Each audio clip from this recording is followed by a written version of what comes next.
Scratching the Surface. I'm Jarrett Fuller, and this is the podcast about design and power. Today I'm joined by two designers and educators, Ali Qadeer and Chris Lee. Ali and Chris recently edited an issue of the Canadian art magazine, C Magazine, all around the theme of graphic design. So I obviously ordered a copy right away, and as I was reading it, I was really struck and kind of surprised by their point of view and editorial vision that they use to talk about graphic design within that issue. It's not just a collection of posters or logos or reviews of commercial design, but rather a really deep investigation into what graphic design is and what it can be. And it felt like, in many ways, to be honest, a cousin to the questions that I ask on Scratching the Surface. And so I wanted to talk to Chris and Ali more about these ideas. So we opened this conversation talking about the magazine and their vision for it and what they hoped to achieve with the issue that they edited. But we quickly move into bigger topics. We talk about how we talk about design and what we talk about when we talk about design. We talk about design's relationship to power, and we get into both of their backgrounds and how they came to approach design this way, as well as their teaching work and how all of these ideas filter into the classroom. It's a really, really interesting conversation. Remember, if you're a fan of the podcast and want to help support it, you can become a member for $5 a month or $50 a year. Members get an exclusive email newsletter that goes out at the beginning of every month that sort of expands on the themes of the podcast, previews upcoming episodes, and I share relevant and interesting links and stories about design and criticism and writing. These memberships truly help with the ongoing production of the podcast. So if you enjoy the show and want to help out, I would love for you to join. Thank you, as always, for your support.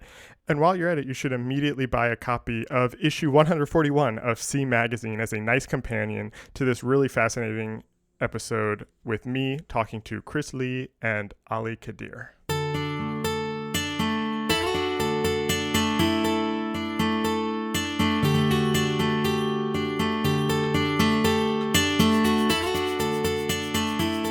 Start talking about the issue of C Magazine that you guys just edited. I think I heard about it on Twitter. I saw a tweet about it, or someone sent me a link that it's something I should look at, and so I ordered it right away and kind of read through it immediately, cover to cover, and just really liked what you guys were thinking about and talking about and what you kind of wanted the issue to be. And so I kind of want to start there, and maybe before we kind of get into the themes, how did this opportunity come about, or how'd you get connected with C Magazine, or the idea to do an issue about graphic design? So I used to design C Magazine. God, I can't remember when, but the current designer, Raf Rennie, has been doing it for about 5 years. I did it for about 5 years before him. And the editors and publishers of C Magazine intended for this issue to be the redesign issue. Like, they wanted to refresh the design. So they thought it might be a good idea to do an issue on graphic design. And they approached me about editing it, guest editing it. And yeah, I mean, it sounded like a really great opportunity, but I don't know if I was personally, individually equipped to do this, take it on myself. So I got in touch with Ali because Ali and I have a kind of ongoing conversation, probably about similar things that you're interested in with regards to graphic design. Yeah. Trying to find trying to find spaces for conversations that have a more kind of critical dimension, a more political dimension, a conversation that's maybe a bit more angsty. Right. And trying to see where graphic design might have some consequence. So I mean, beyond, right, like commerce. Yeah. I mean, so I kind of have two questions, and one, I guess, is just simply for people who maybe aren't familiar with C Magazine. Can you kind of just describe what that magazine is generally outside of this issue? And then the second question, kind of related, is, do you have any sense of what they were thinking or interested in when they said, hey, let's do a issue on graphic design? Because it kind of seems is an interesting idea, I think, for them to do that. Yeah. So C Magazine is a contemporary art magazine from Canada, based in Toronto, and they've been going since the late '80s, I think. And yeah, it's mainly a contemporary art magazine. As for what they were I'm not sure what they were thinking specifically about graphic design. I mean, I think in my maybe weaker, more cynical imagination, I think they probably thought it would be like, oh, let's look at some cool stuff. I don't know. Right. I mean, that's kind of what my question was kind of cynical, I guess. Also, I was wondering if what you maybe we can use this to kind of get into the themes that you raise in the issue, but what you ended up doing, was that what they were expecting, or what was that response like? I don't know what they were expecting, but the response, yeah. Well, yeah, I think the response has been. I mean, they're a very. They've been an extremely supportive lot. Yes, So, yeah. the response has been. Their response has been really good. They have said to. I think they kind of had our back the whole way through from the initial pitch that we wrote. Yeah. But they also, I think that, I don't know, is this like, I feel like maybe you cut this out because we're tooting our own horn here a little bit, but I just ran into one of the people and they said that it's been like a very well selling issue for the magazine and it's been a good thing. So I think, generally the public response has been pretty good and I think they're happy with that, Oh, nice. I've always found that when I kind of interview somebody who's a little bit outside of the normal type of person I interview, that the listenership goes way up because they bring in a different audience that otherwise wouldn't have been interested in the podcast. And I wonder if an issue about graphic design brought in a whole graphic design audience that maybe was aware of C Magazine. Like someone like myself, I knew of the magazine. I've never read an issue of it before. Yeah, I mean, I think I heard Kate, the publisher, say that they'd gotten a lot of international orders for this issue.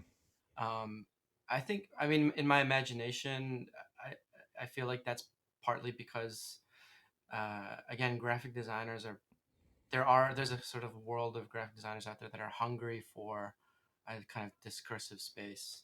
Right. So maybe that's what it is.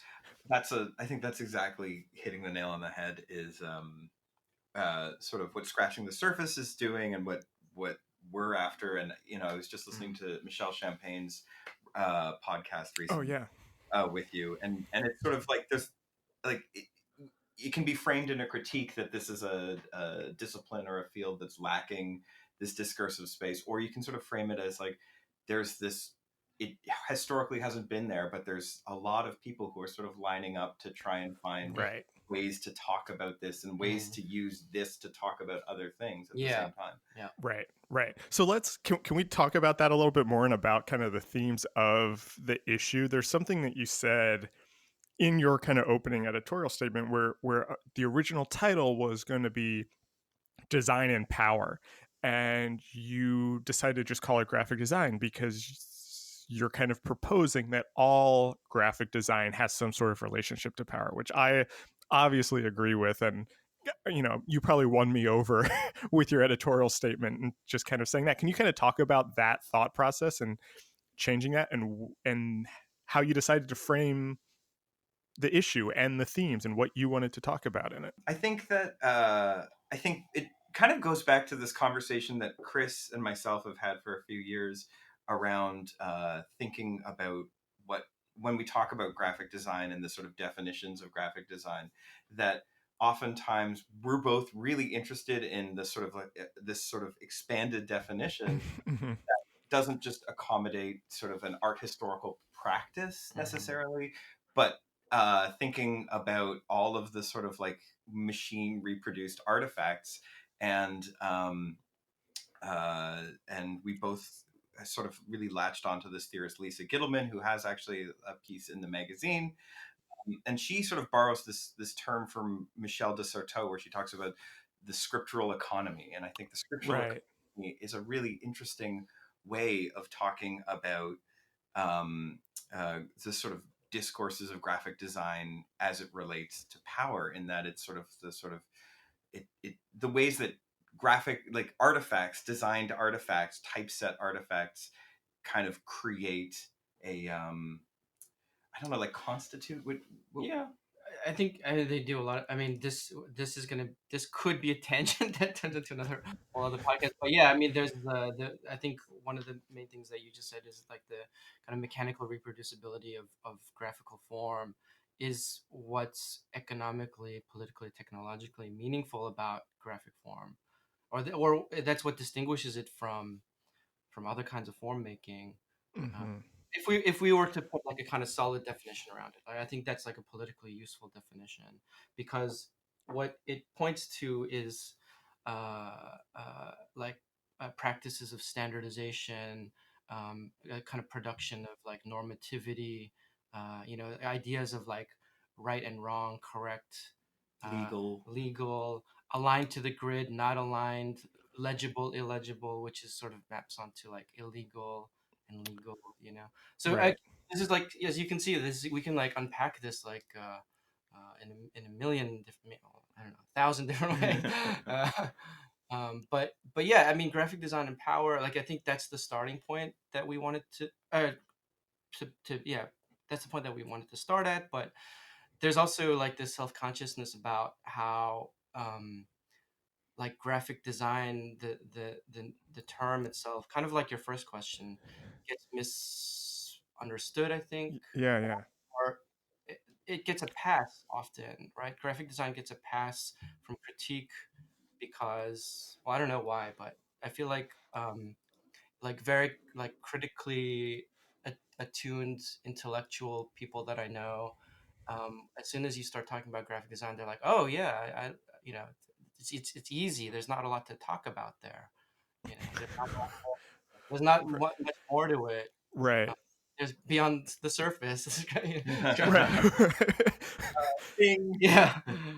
So we wanted to kind of recharge graphic design with a kind of again, with like an angst or with a kind of tension, Yeah. uh, with of all these ideas that we're trying to that what us ourselves are trying to like find language for. And I think a lot of graphic designers in their formal practice, in their written practice, in their sort of like written practice, all like it surfaces. Oh, there it is again. So much shit to cut off here. Yeah. I love this. It's on brand, baby. It is surfacing on a lot of fronts. Yeah. Like I think I feel like so many sort of designers and sort of design academics are sort of talking around these sort of the issues, and I think this is the framework that Chris and I have really sort of glommed onto. But and it's an interesting framework because it just starts to show up everywhere. I think you're right that there's sort of throughout the issue there is this kind of self-reflection about what graphic design even is and how do we define it. And I think, again, to draw kind of connections between your work and the podcast, I think that's also what this podcast is about in a lot of ways, is kind of questioning what is graphic design? How do we define that? Can we define it? And I'm kind of really okay with admitting that I have no idea what graphic design is, even though this has been my chosen profession for like half my life now. And I'm thinking about this. This might be a weird question, but I recently interviewed Na Kim, who co-curated the Fikra Design Biennial, and that was a really interesting project also, and is not what you would expect a graphic design biennial to be. It wasn't.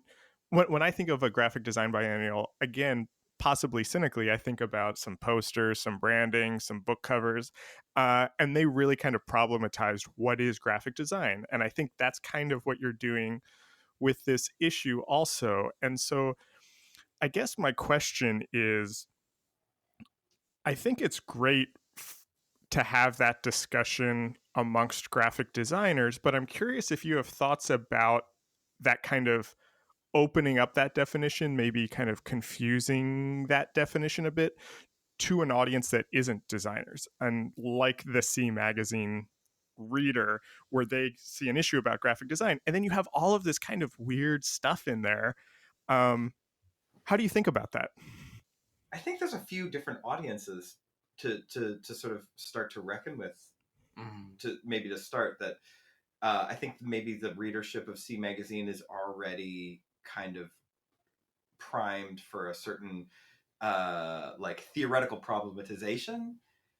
I think that and so maybe introducing a definition of design that doesn't look anything like what they like the assumption of, say, a typical reader is fun and exciting, and it's like creatively and productively confusing, maybe, as opposed to being too esoteric. Yeah, like there's esotericness to the audience, maybe. Yeah. I mean, I think the starting point is so foreign to everybody that you know, you can kind of start anywhere. And so I'm going to go back to something that Ali referred to in a little earlier. This media theorist Lisa Gittleman, we think about a lot, who wrote this book called Paper Knowledge, and then I think the subtitle is Towards a Media History of the Document. So for us, the document is a pretty central, or we think it ought to be a pretty central figure within the, you know, what gets imagined as graphic design, because they are designed artifacts. They're mechanically reproduced. They tend to be. Right. Or there's a lot of like design operations. I think this is a phrase that you use, Ali, that sort of like make things into documents. And yeah, this is a kind of important genre for us in order to like confuse or problematize graphic design, because yeah, I mean, again, it's the documents are ubiquitous, they're banal, and I think because of their banality, they get under scrutinized, Right. and underappreciated. And we're both educators, and so another thing that we talk about is like, okay, well, what if we, you know, teach, instead of teaching like, well, in addition to teaching like logos, books, websites, this kind of thing, what if we taught driver's licenses, passports, maps, tax forms? Right. It's, you know, if we sort of pose that problem within the studio classroom, what other kinds of questions would follow? That's the kind of space that's sort of interesting and exciting, as from that kind of educational perspective of like, what can a designer be, right? Or who is a designer, right? And so I think what these questions do is destabilize what we already presume, what we tend to presume a designer does, and what design students tend to presume that a designer will become, or what they'll become. One of my favorite pieces in the magazine was Tucker McLaughlin's incidental graphics, which I think is kind of exactly what you're talking about right now. And it's like, yes, that is part of graphic design. And I think what's interesting about this idea of incidental graphics is that graphic designers often overlook that as graphic design, but then even the public, the people outside of graphic design, don't always think about that as something that's been designed by a person. And I think that essay kind of, in many ways, is kind of the linchpin of the entire issue, or kind of it raises the questions throughout. How did that essay come about, or was that something that Tucker had been thinking about earlier? I think Tucker, Chris, and I all found Dr. Gittleman's work at the same, roughly around the exact same moment, and so in a lot of ways, I think that came out of it. And Tucker is he was both our students. Nice. Okay. I didn't realize that. He was never actually my student. We were just. Well, you guys worked together. Yeah, we're just buds, you know. Yeah. But he completed his undergrad a year ago, and his final thesis was looking at all of these forms, and I think this is before he found that language of incidental graphics, and his final work was essentially a reading room, kind of reconstructing sort of what he called typographic ghost stories, or sort of typography of domination, and looking at the typesetting of like retypesetting treaties and typesetting the pipeline onto like a books of Google Maps, and sort of kind of re-perform using graphic design to sort of re-perform the sort of like all of these sort of documents of exist. Yeah. You've mentioned Lisa Gittleman a couple times, and she obviously is like the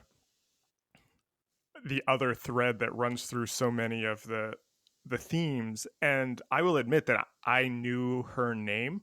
I had heard of that book that you quoted in the beginning, but I don't really know anything else about her. And it was interesting how her name kind of came up again and again.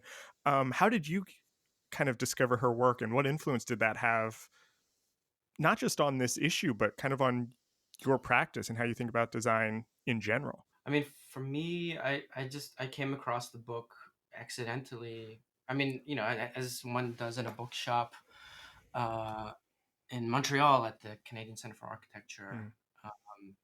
And then I cracked it open, and then I was like reading it. The first chapter was about job printing. She's working within the discipline of media history, or media theory, media history.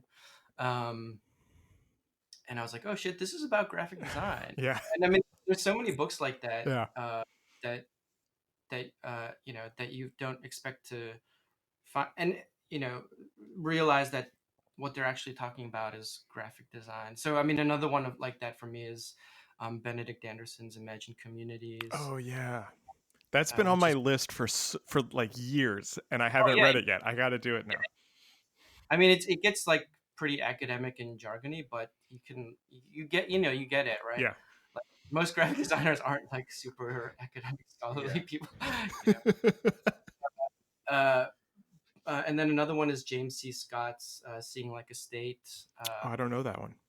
Where he's talking about state making, but he talks about state making as if it's a form of design. And so this is in a way how, I think in our conversations, this is how we like connected and realized we're like, oh, we're on the kind of the same wavelength. That there's all of these ways in which design kind of permeates all of these other practices. Right. Of like, well, printing obviously, but also things like state making.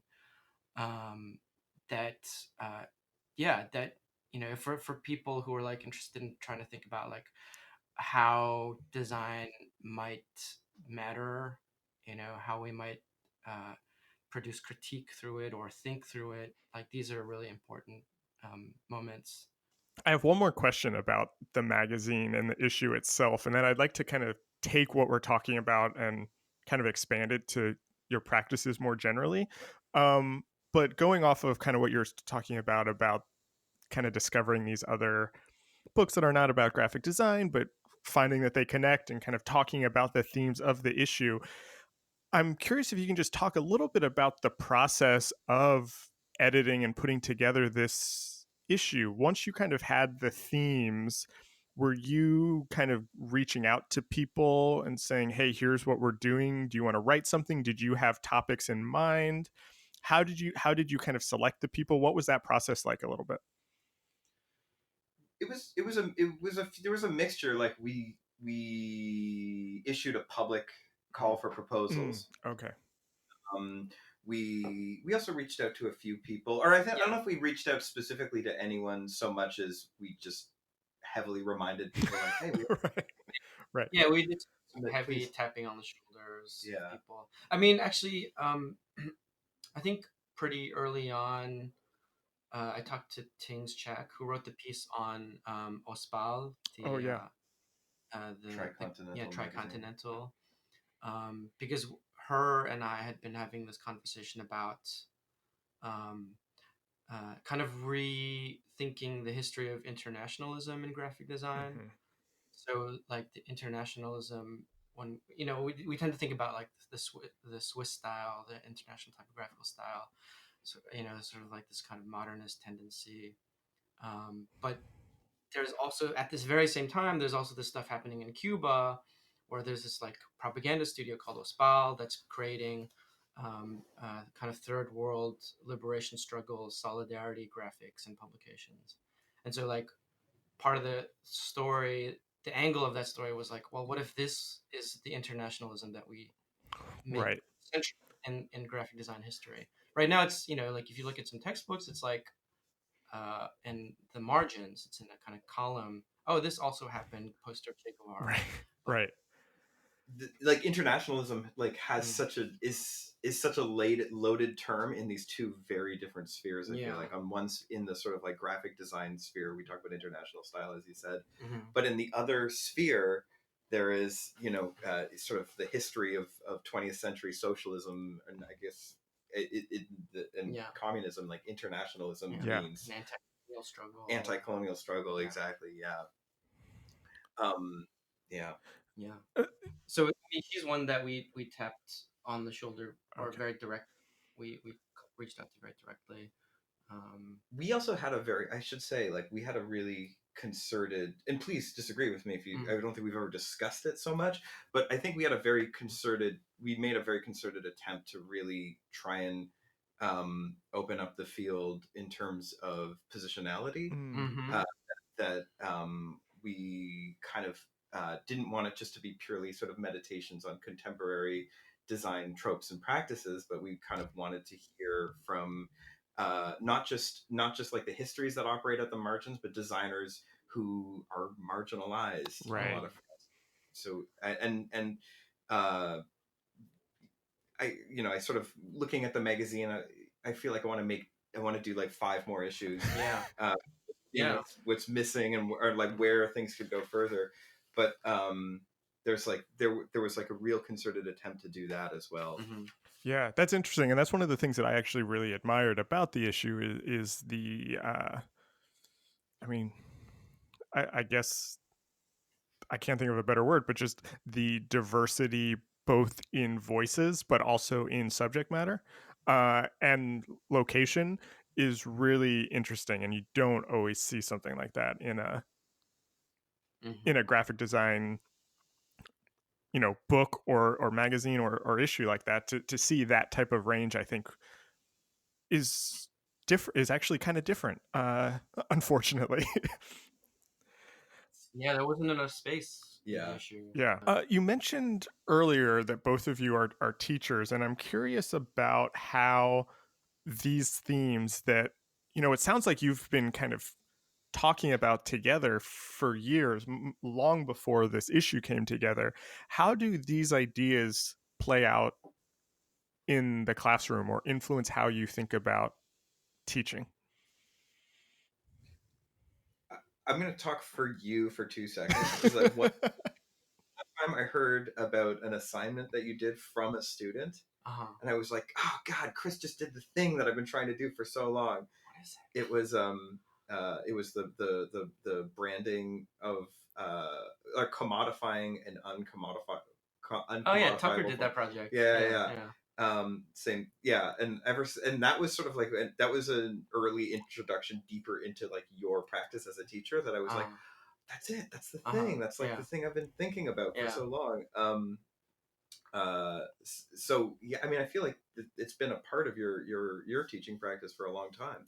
Yeah, I mean so that project, that was when I was adjuncting at OCAD, where Ali is now. That was about commodifying something that's uncommodifiable. So I gave them a prompt like air. Try to commodify. Use graphic design to turn air into a commodity, which is to say, turn it into something that you limit in supply so that it accrues value. So Tucker actually did this amazing response to the project, where he designed a company that builds buildings that where the ventilation system's functionality is dependent on like your pay, like how much you pay, something like that. So it's like wall signage about like monitoring levels of, I can't remember exactly the details of it, but it was a very detailed project, like thoroughly imagined, kind of speculative scenario, dystopian scenario, but totally logical within our system now. but yeah, I mean, for me, like giving students these prompts is like a way for me to kind of test theories too. I mean, it kind of sounds like I'm using the classroom as a kind of experimental space and students as guinea pigs, but I kind of Yeah, am. yeah. Uh, and I think, some students appreciate it. Some are like, "What the fuck is this?" Am I allowed to swear? Yeah. I mean, we're not on the Yeah. radio. Okay. Um, Can you talk? Can so you talk more about that? About that kind of split? I have a couple questions around that because this is something that I'm thinking about a lot, and more of my own work is in education and in teaching, and I'm kind of my first year or two of teaching. I kind of realized in retrospect that I was basically just kind of teaching in the same way that I was taught. Uh, 10 years ago, which was a very kind of traditional graphic design, even though that's not how I practice or how I even think graphic design should be taught, but it just was easy because that's how I was taught. So it was an easy model. And I was kind of nervous to experiment because I wanted to make sure that they felt like they learned something practical. And I've been moving away from that over the last couple of years and getting a little more experimental with projects, bringing in more of my own interests, using the classroom as a laboratory, like you were talking about. And I found that makes the classes overall better and more interesting. And there's always those people that are like, "What is going on? This is not what I want to do." But sometimes they kind of come around, and it makes my practice more interesting because there's some connections there now, and I can start to kind of test things in different environments. How has that been for you, or how do you kind of think about that, or what's the relationship between your larger practice and the classroom? Sorry, those were like 5 really kind of big questions. I just want you to talk more about what you're talking about, basically. I can talk about the thing that I'm a little nervous about these days, or the sort of attention that's coming in my teaching practice these days, which is just, for me, I'm constantly trying to figure out in teaching sort of a sort of more inquiry-based practice or a more critical practice, whatever you want to call it. I'm constantly trying to figure out what's the baby and what's the bathwater between what I should be doing and what I shouldn't be doing. Yeah. And it's tough, right? Because you want your students to be experimental. You want students to be able to sort of use design. This is another quick tangent, but lately I've realized that the metaphor that I'm constantly sort of balancing with in terms of being a design academic or para academic is thinking about the metaphor of what I'm teaching. Is I'm teaching a different something that's really akin to the act of writing. That design operates in a lot of ways like writing. That there's grammar to it, and that there's and you can be a more effective writer, and then there are writers who are really great at destroying all the rules, and then there are other writers who work really well within parameters, and that sort of knowledge is formed through the act of reading and then the act of writing, because I come from a humanities undergrad. So for me, I start there, and I've been thinking a lot about, okay, so what's the baby, what's the bathwater? On one end, I want students to sort of be inquisitive. I want them to sort of engage with a sort of a theoretical position or some positionality. And then on the other end, I really want to make sure that they're doing this all through the act of form and making and practice of doing. So sort of completing that circle, that it's not just like a really brilliant not just like a really brilliant speculation with a proof of concept, but like fully sort of fleshing out how that works, either through form or through other sort of representation, like that exists beyond sort of the sort of purified realm of idea. Yeah, what I like about what you just said is this sort of like centering of form, because I feel like when you get into realms of sort of like critique, theory, etc., there's this kind of counterposition between like content and form, or theory and form. But I think form, like you say, and I really like this idea about design as writing. Like form is it is, I don't know, there's still language that needs to be developed for this, but like form is the theory, form is the thought. And so I think we need to, especially educators, need to get better at articulating for ourselves and for our students, like, what is the consequence of taking this kind of form over that kind of form. um, I mean, if I can, I'll just talk about one assignment that I gave, Yeah, go or for it. that I gave recently. I teach currently, or I just finished teaching at the SUNY Buffalo. But yeah, so this pairing of assignments that I gave, it was a class called Intersections of Design and Community. And so we're using design as a way to sort of like investigate or think about uh, social justice issues. This semester's theme was food justice. More specifically, we were looking at visualizing the food desert, because Buffalo happens to be a pretty severe, in terms of this issue, a severe context. So on the first assignment that I gave was for them to use like data-based research tools, to map the food desert, right? To produce forms that have a kind of like a rationality to them, forms that are accountable. Like historically, we looked at isotype and this notion of like fathomability and visual accountability as a way to sort of determine the parameters of like how you make form, right? Like forms that come out of quantification. And then the second assignment that follows that was, okay, how do you visualize the food desert, or the notion of the food desert, through kind of more affective forms? So rather than kind of using taking a rational cartographical approach, there was more of like a video approach. Like, how do you condense an experience of a half mile, which is the kind of parameter of the definition of a food desert? How do you condense that into like a 3-minute video? How do you condense that experience? And so there's that kind of like dimension to it. I don't know if my assignment was like super successful, to be honest, but that's what I'm trying to think about in the class, in education, as like towards thinking about like, how can we invest form with consequence? Like, how can we articulate that, what the consequence of form is? I think the success of that assignment really lives though in the fact that you have a class of students then who even if their final like have wrestled with form, and depending on the success of the final thing that they make, they leave the classroom and they walk or drive or take public transit to their home, and then they notice things are. And that, I mean, it's sort of like that adage that you're not supposed to make great work when you're in art school. You're supposed to make it 5 years after you're done or whatever. Like, in some ways, I feel like that what I like about that assignment is it's really this is just a love-in now. What I really like about that assignment is that it's an engine. You know, it's sort of operates as this engine. Like it's an ideas though. It's an engine. They're constantly going to be thinking about what that visual metaphor or what that affective metaphor is. Where they're going to be like, oh, you know what? It could be footsteps. Well, that was the really hard. Yeah, I mean, Ali came in to guest for me because I just had, my wife just gave birth to a boy. Oh, congratulations! Thank you. So Ali came down and subbed in for class, and they loved you. That's great.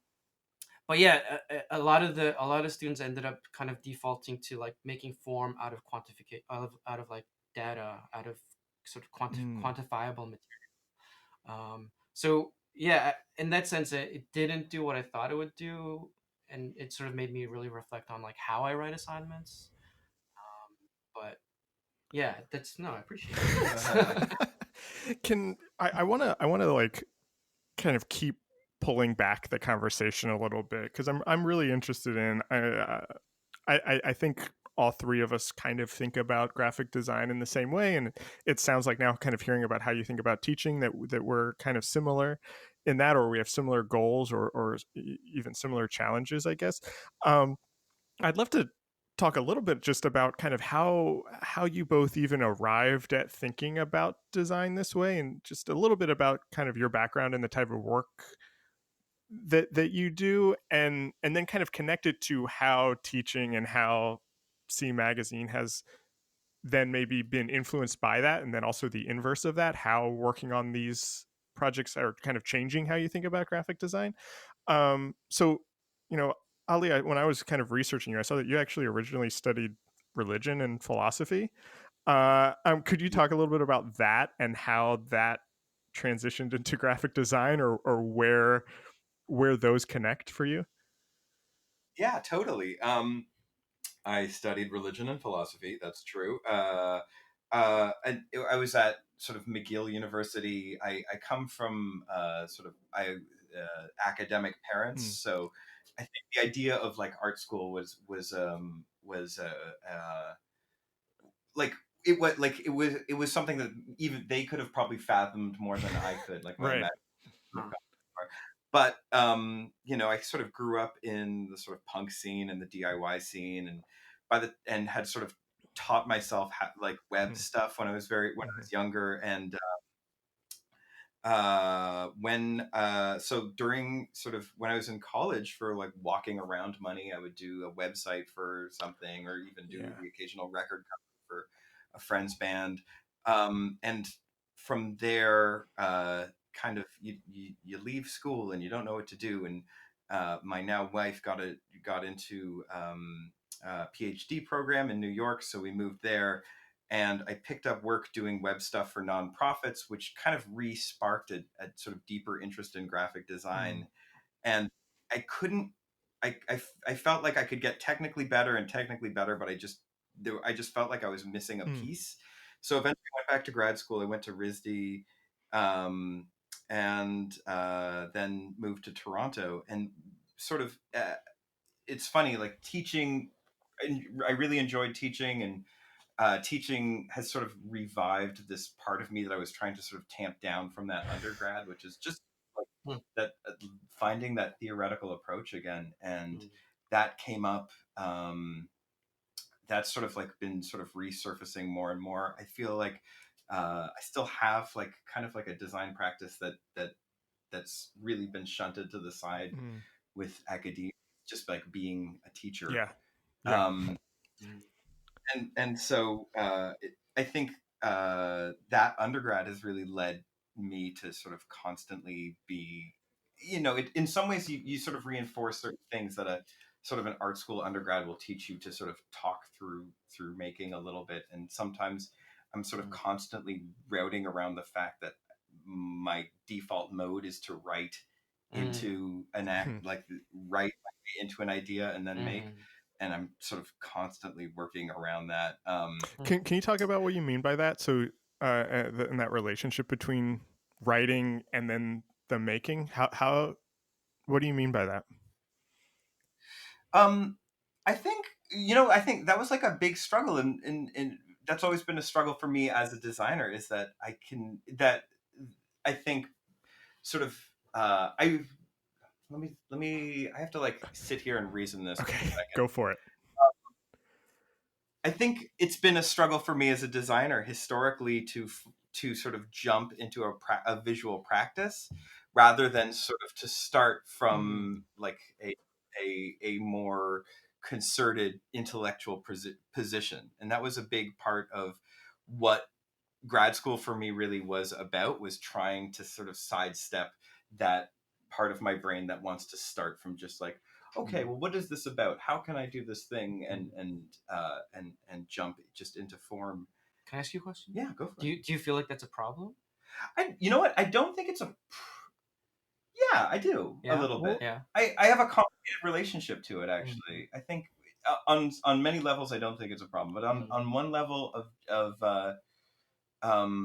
the times when you sort of get that joy where something comes together through form, and that it abides, where the visual logic determines that sort of theoretical logic, that's like there's no feeling like that. Yeah, like, there's nothing. Yeah. No, that's great. No, yeah. I mean, it's so funny that you asked that, because I think probably more than anything, I'm confusing my students by demanding like both directions simultaneously sometimes. Yeah. I mean, it's really interesting. Something I'm kind of constantly interested in is the relationship between writing and design. And it's interesting that that's kind of come up a couple times here. Even talking about the way you think about teaching design is kind of thinking about teaching writing, and then talking about that relationship. And I've taught both design classes, but I've also taught a couple writing classes, and I'm interested in the overlap between them. And so I while what you're talking about is not my process, I kind of get it. I actually kind of like it. I actually think there's something really interesting about not jumping right into that form. I don't see it as a problem, I guess is what I'm trying to say. So it's interesting that you're kind of wrestling with that. But I mean, I also ask kind of in relation to what you're saying earlier, or I mean, this is also something that we talk about, like that form. Yeah, form is writing. Yeah. Like designing is writing. Like making. I mean, okay, so there's this notion of literacy, right? Like you can look at a typeface and you can read it verbally. You can see, you can get the sounds out of it that say CMAG, but there's also these other signals in the form of it that tell you, maybe because the serifs, it tells you it makes it resemble something more classical, or there's another project that I'm doing with someone else, a designer named Sung Young Moon, and we're looking at like chop suey typefaces, like Chinese brush scripts and brush script. Yeah, there's like there's a different dimension, or not different. There's another dimension of literacy there that doesn't have much to do with like the kind of verbal content of the form, but like the brush script like alludes to Chinese brush script, but then that's like you can like unfold that into so much other kind of like. I mean, it's so embedded in American history, right? Yeah. The typeface then is so part of like the history of Chinese immigration in America.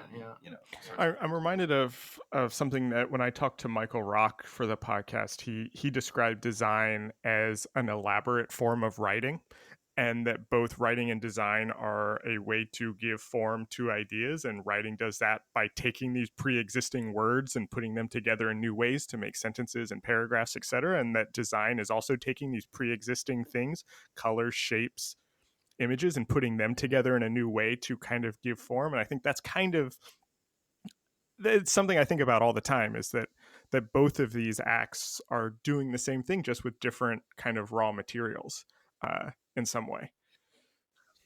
I mean, I want to go back to the document for a second, and the genre of the document, which encompasses things like maps and like property deeds. Like these are sort of like design artifacts that give form to the idea of private property. So like this notion does not exist without some kind of graphical representation. There's nothing inherently in the ground that makes something private property, except for that it's documented and filed in some kind of bureau. And then of course that it's protected by state power, right? Like if you cross a line and someone has a gun, they can make you stop crossing that line, but it's just a line, right? It's a graphic form. So this is in the sense like graphic form writes into being. There's a kind of poetic moment, poesis moment where graphics creates the thing. It writes it into being. Because every border is a mark before it is like a mark before it is like a paper mark before it's a territorial mark. Ownership is I mean, it's so funny actually to think about the few. I've been sort of trying to wrestle with the fact that the history of documents is very much embedded in the history of letterpress, embedded in the history of creating the blank form that you can fill out with your name and be like, stock certificate, the all passport, all of this stuff. Exactly.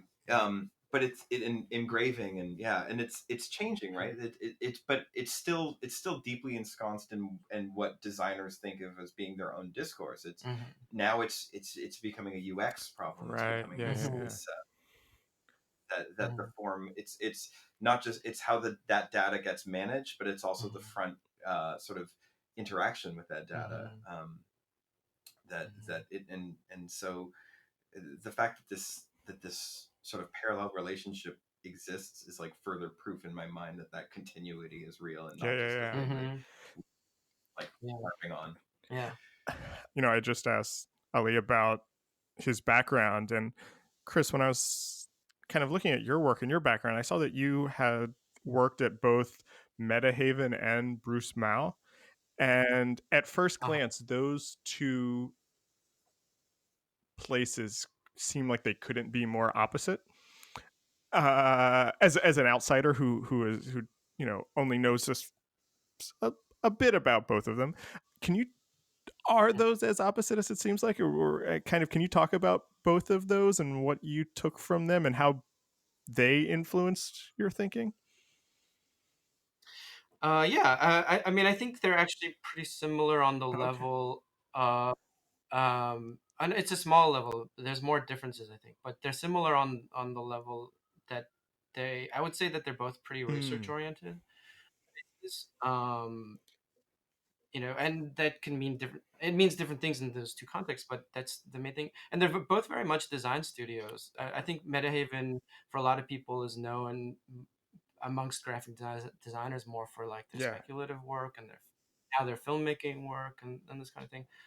But when I was there, I was kind of like helping them out with their job work, which is they don't tend to show as much. But I mean, it's still a big part of the practice. And I think they would. I might get an email about this later, but I think they would like very much think of themselves as designers, but also with the caveat that that's a very kind of unstable position, right? They're moving other spaces with that term. They're very different in terms of scale, and also I think very different in terms of political orientation. But those things are not as obvious, I think. This conversation has been so interesting to me, and especially just kind of talking about these ideas that are a part of your practice, but also a part of the C magazine issue that you edited. And I'm wondering, now that the issue is out and done, or complete as much as something can be complete. I know you talked about wanting to do more, that there's more to this. I'm interested in what you both are thinking about now, or what's next, or what are the ideas that you're really kind of getting excited about right now. I don't want to speak for both of us, but I feel like we're both in a place where we're like, oh, this was really fun. We need to find a new forum to keep delving into this, and not just the sort of content and that sort of specific framework that we're using, but also just like editing together. Like it's been it was a fun project, and I think like we're both trying to figure out how to continue that practice. For sure. Yeah. Recently for me, I've been sort of I've been starting to look at affect theory a little bit more, and starting to think about how that relates. I mean, starting to think about that in relation to some of the sort of like digital tools that I find myself getting more and more addicted to, and less addicted. And so I've been trying to sort of sort this this question out a little bit. That's kind of where I'm at. I have like a bunch of collaborations with people,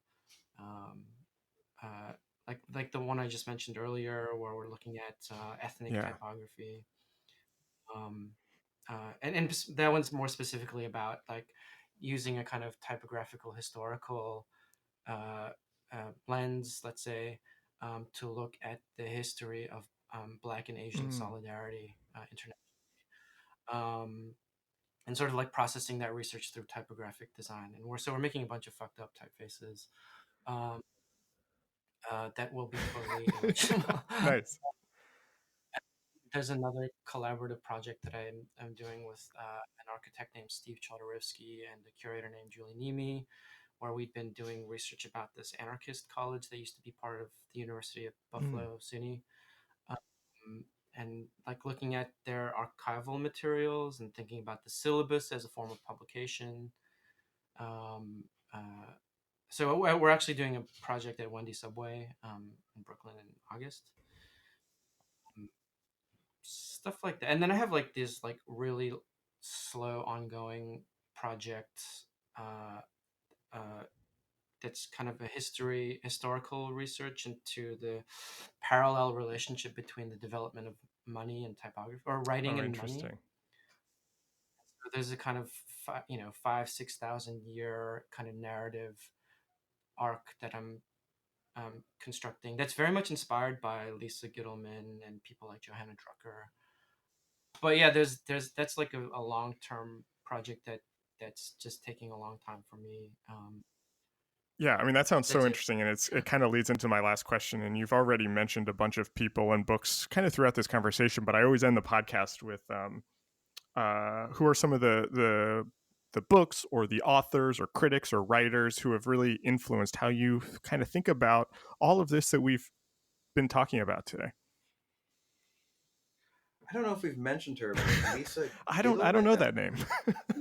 I've been a part of sort of a reading group for the past couple of years, and I think recently, well, to be honest, that like recently what I've been reading, like we finished the Das Kapital Volume 1. Oh, nice. And then we fit that right after that we read Silvia Federici's Caliban and the Witch. Sort of, I think we're just like really interested in sort of looking at all of these different sort of like looking at Marxism and sort of interpretations of Marxism, this sort of feminist Marxism, and we're just starting Shakespeare's The Tempest. We're just going to do like kind of an out loud reading of it because there's so many references to it that we've kind of been curious about. And then after that is we're about to start Harry Braverman's Labor and Monopoly Capitalism. I don't know that. And I think it's an older book. I think it might be from the 60s, but it's sort of like addressing the sort of it's addressing Taylorism in a lot of ways. So some sort of micromanagement of human movements as it relates. And I think that's starting to get into that conversation a little bit more. Yeah. Johanna Drucker. I mean, when I started teaching, I got saddled with a history of design course. And Johanna Drucker and Emily McVarish's book was the only one that I thought was more than tolerable. It was good, right? It's like very good at giving context and yeah. Anyway, also another contributor to C Magazine, Dr. Winona Stevenson, who is an Indigenous Studies scholar out west in Western Canada. Just an essay by her about the story around the invention of the Cree syllabary, the Cree writing system. It's been really kind of a useful, it's a very provocative and interesting kind of thing for me to just always have in mind. And then there's a couple I mentioned before, Benedict Anderson, James C. Scott, these kinds of writers. Right now, I just finished reading after for holding off or waiting for too long. Paulo Freire's Pedagogy. Oh, I just bought that. That's literally the next thing I'm going to read. I've been putting it off too. Yeah, it's been gathering dust on my nightstand for a really long time now. Yeah. Now I'm on to Wretched of the Earth, Franz Fanon. Yeah, nice. That's where I'm at now. So, I mean, to kind of bring it back to the magazine and our practices, like, I don't know if it doesn't always work, but like I always look for the moments of graphic design. Yeah. Like I really try to find them. And they're always there because it kind of permeates everything. Yeah. Mm-hmm. You can find it. I mean, not graphic design specifically, but like visualization. Right. Like how things are known because of how they're seen. Like this is always in a lot of these texts. You did a great job of wrapping this up and kind of bringing it right back full circle. Guys, thank you so much. This was so interesting to me. I loved the issue. I love talking to you.